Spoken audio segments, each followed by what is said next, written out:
Ladies and gentlemen, welcome to Full Little Wrestling Presents Rise, live at the Vegas Motel in Minot, North Dakota, March 20th and 21st. I am Tony Wick. To my right, this is JJ Cash. And let's talk about March 20th, night one, where history will be made with the tag team championship. JJ, do you have any input on who your tag team is? No. No, of course not. Okay, well, let's move on to something that we do know about. Stephen King versus Alistair Diamond. The internet has been just a buzz about this for weeks. And rightfully so. It has been a heated build-up thus far. Look, Minot knows who Stephen King is. They know he's a big, physical individual who's willing to dole out as much pain and suffering as he can. Minot doesn't know about Alistair Diamond, and one thing you need to know about Alistair Diamond is the man does not possess the ability to feel empathy or pain, or maybe he enjoys pain. I'm not entirely sure. There's something wrong with the man. The point is, he's willing to inflict pain on himself to defeat his opponent. Is Stephen King willing to go to those depths to feel the pain, the suffering that Alistair Diamond's willing to go to? And I think that's something that we as fans are going. It's going to be hard to watch. Oh, absolutely. Because they're willing to they're willing to go to war. They're willing. Alistair Diamond's willing to tear you down to his level. Right. Stephen King ready to go. This is going to be a disgusting match, to say the least. I'm glad there's a referee. I'm glad there's rules in this match, because I don't think they're going to care. They might not. I don't think they might not. I mean, Alistair Diamond doesn't seem the kind of guy who's going to care. I don't think so. Let's move on to something a bit less depressing, shall we? Let's talk about Benny Blade versus Mr. Incredible. This is a match as part of the tournament for this championship that's to my right, the Full Little Wrestling World Heavyweight Championship. Yeah, the Black Hammer. That's the wild card. This match could end in the blink of an eye with a guy like Mr. Incredible. It could. Because his that move, that Black Hammer, it's on. You know, when you think about moves that can end a match in a blink of an eye, you think of RKO's, super kicks, stunners. The Black Hammer's on that level. However, has Mr. Incredible ever beaten Benny Blades one-on-one? No, he has not, and that's something that Benny Blades. It's a psychological advantage for Benny Blades. He knows going into this match that he has never lost to Mr. Incredible. Right. However, going on the other side of that coin, Benny's got, what, 2 years of ring rust behind him? Built up? Yeah, about a year and a half of ring rust. Right. He's been on the sidelines. And then, where did Incredible go? Incredible went up to Canada, and he got better. He went up and wrestled in the Canadian Wrestling Elite. That's a guy who has gotten better. He's a guy who has now focused himself on the task now. He knows he can win that belt.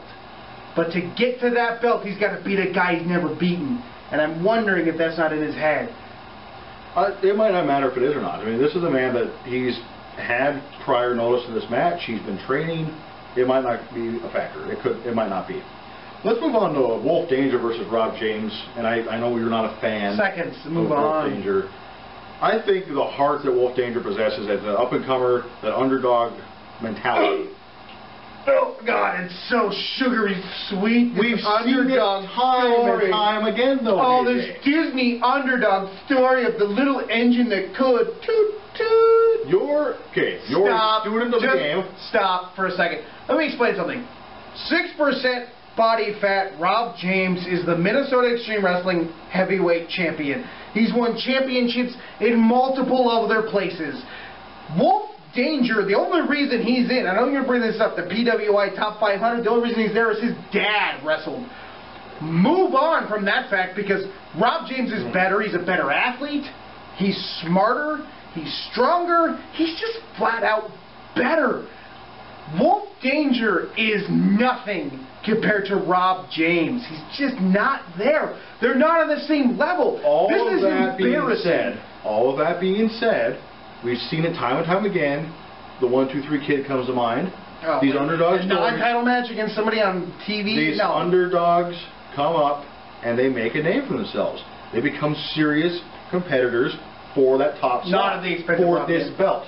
It happens. Not at the expense of Rob James. Move on. Seriously, move on. I think there's good things in the future on. for this man. Let's talk about Venom, the King of Throwdown, versus Dynamite Soul Air Blocker. This is wow! What a matchup! What a matchup! Really good.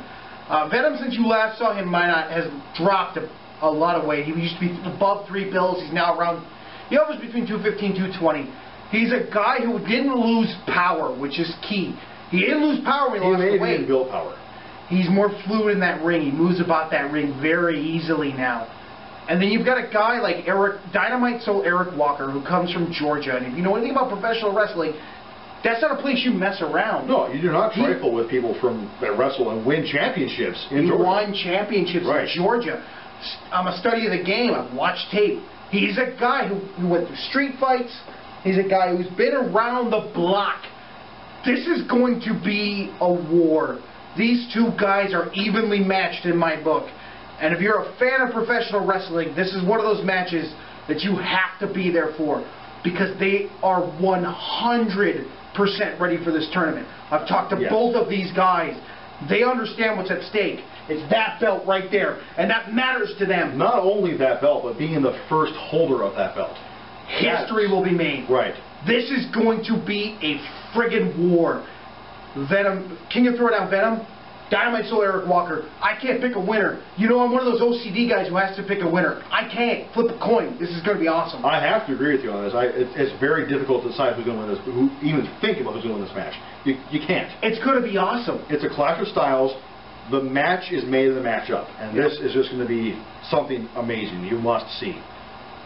Let's move on to Darren Corbin versus Danny Duggan, which was booked as Darren Corbin versus Charlie Midnight. Mr. This Close, and then got Charlie Midnight chickened out. No, he had a car accident. He says he had a car accident. And his doctor will not. Here's the facts. Shut up. Here's the facts. Charlie Midnight for years has said he's this close to being this good as everybody else. And then he gets the opportunity to go up against a guy like Darren Corbin, who is at the next level, and all of a sudden he gets hurt. He gets into a car accident. Here's the facts that I know. He's not as good as Darren Corbin. He knew he wasn't as good as Darren Corbin, so he chickened out. You can say he's in a car accident. I don't know that he was in a car accident. You don't know that he was in a car accident. He says he's not cleared. Here's the facts. Hot shot Danny Duggan is better. And this is a much better matchup to get that turd Charlie Midnight out of there. You might be disappointed that you don't get to see the redneck icon moron Charlie Midnight. Danny Duggan is every bit as good as anyone you've ever seen come through this town. Hotshot Danny Duggan and Darren Corbin have gone to war all over this continent. They've been in any kind of match you could think of. They've been there, they've done that. Darren Corbin, a close friend of mine, very talented. Danny Duggan is the current Canadian Wrestling Elite heavyweight champion. He's coming here on short notice to put his body on the line, to put his career on the line to face a guy like Darren Corbin. This is going to be a hell of a match. It is. Now, two things on that. I don't appreciate being told to shut up. So shut up. And secondly, the fact stands that Charlie Midnight will not be competing. Danny Duggan is taking his place. As far as competitiveness goes in a wrestling match, that's an upgrade. No matter how you look at it. An upgrade. Absolutely 100%.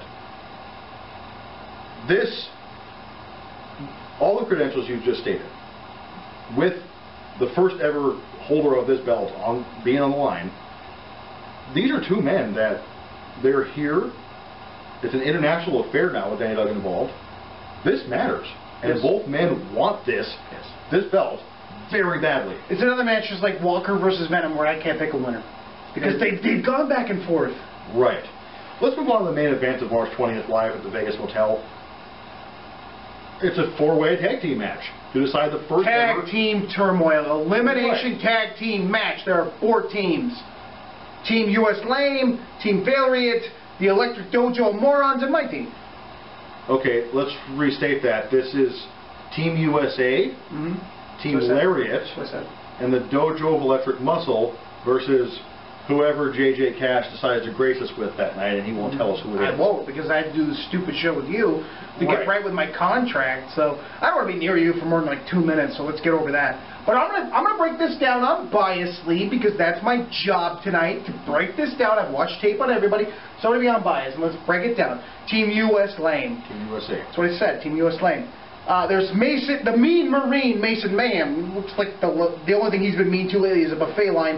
And then you've got Patriot 3, who's so ugly he's got to wear a mask. Okay, you said I'm biased. You're bringing a lot of personal feelings into this. No, I'm not. It All right, sounds like that. so these Yes. two guys, they're big, they're physical. Mason specifically is a guy who can take a lot of punishment. He's been a former tag team champion. He understands tag team wrestling. You don't take this team lightly because they're so big, they're so physical, and that crowd's going to be behind them because they do that gimmick, you know, where they pretend like they care about this country. And then you've got... I don't think it's pretending. I don't care. Mason actually is a former... Team Failriot. And those guys... Failriot. That's what I said. And you've got these two guys who combined score of the SAT was like 11. They spelled their names wrong. They're from the house that Stan Hansen built. They're big, they're physical, they throw very lightly, JJ. I don't. I never said I do. They're big, they're physical, they throw clotheslines and lariats as if there's nothing, man. They're going to kick your ass. Make no mistake about it. They're not there to wrestle, they're there to fight.